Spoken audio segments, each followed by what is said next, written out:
Shalom Lechem, Kal Yisrael. How's your peace, Israel? Welcome back to another video. And we're dealing with the topic at hand, which is the Father and the Son both God? Okay? Is the Father and the Son both God? Okay, now we've spoken about this God situation, and that's just a mere translation. It's like a title, right? So one master, are we talking about Elohim? Are we talking about Allah? Are we talking about Allah? Right? But for this sake, for this topic, we're just going to stick with the translation of the word God. Okay. We're going to pick up in the book of Matthew, chapter 3, verses 16 to 17. And it reads on this wise.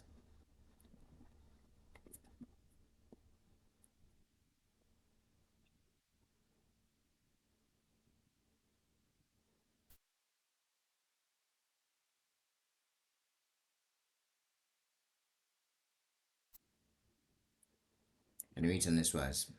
When Jesus was baptized, immediately he came up from the water, and heaven opened to him. He saw the Spirit of God descending like a dove, and it came upon him. And behold, a voice from heaven said, "This is my beloved Son, in whom I am well pleased." Okay.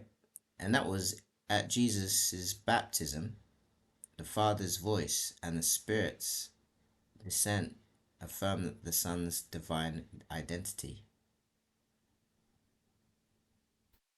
Okay. We're going to go into the book of John, chapter 10, verses 30.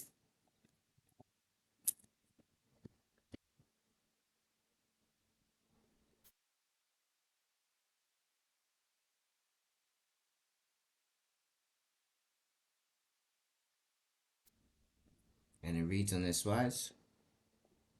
I and my Father are one. It's a bit straightforward, isn't it? Okay. Jesus says, I and the Father are one, indicating unity in essence. Okay. That part is up for question with the what you take from it. But what I don't want to add anything to what we're saying here, but it just says, I and my Father are one. So there's obviously a connection between him and his Father. Let's hope the other scriptures can make that more clear, right? We're going to go into the book of Philippians, chapter 2 to verse 5 and 7.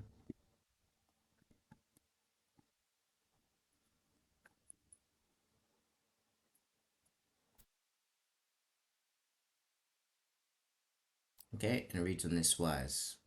You should all think the same way as Jesus the Messiah, who author who although he was in the image of God, did not consider equality to God as something to be exploited, but rather emptied himself, took the image of a servant, and he was born in the likeness of humanity, and being found in form as a human. I'll continue reading. He humbled himself, and he was obedient unto death, even the death of the cross. Okay, it says Jesus is in very nature God, yet he takes on human form, showing equality with God and distinction in role. Okay, I think that one kind of makes it quite easy to understand whether the Father and the Son are both God.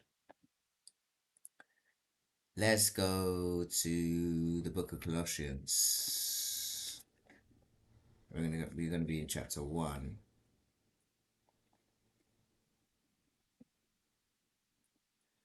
Chapter 1, verses 15 to verse 20. And it reads on this wise. Some of these people preach the Messiah from envy and strife, but others do it in good will and love, because they know that I have been appointed for the defense of the gospel. Those who preach the Messiah in strife do not have pure motives.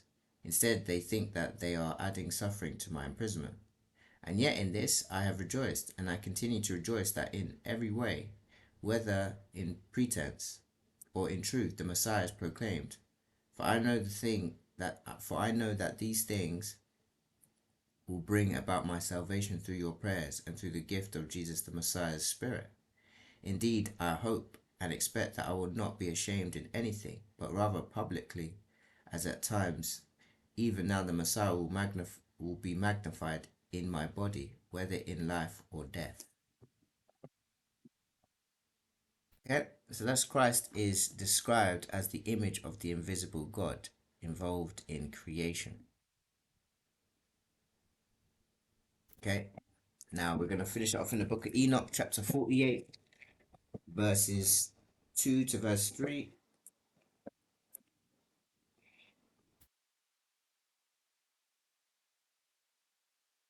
And it reads on this wise.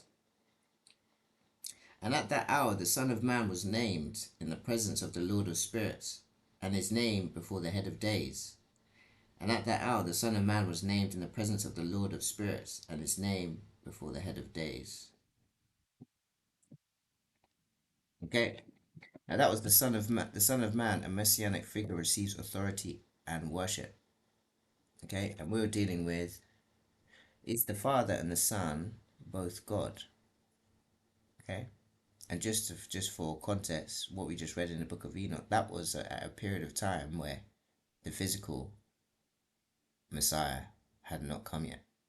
Yet the Son of Man was already named, was being named before all things were created. Okay, so I'll let that marinate. So I only hope the reader listened to this word to be blessed by this. So may Yahweh bless you. May Yahweh keep you. May Yahweh cause his face to shine upon you. May Yahweh be gracious to you. May Yahweh lift up his countenance upon you. And may Yahweh grant you everlasting peace in Yeshua HaMashiach's name I pray. Selah.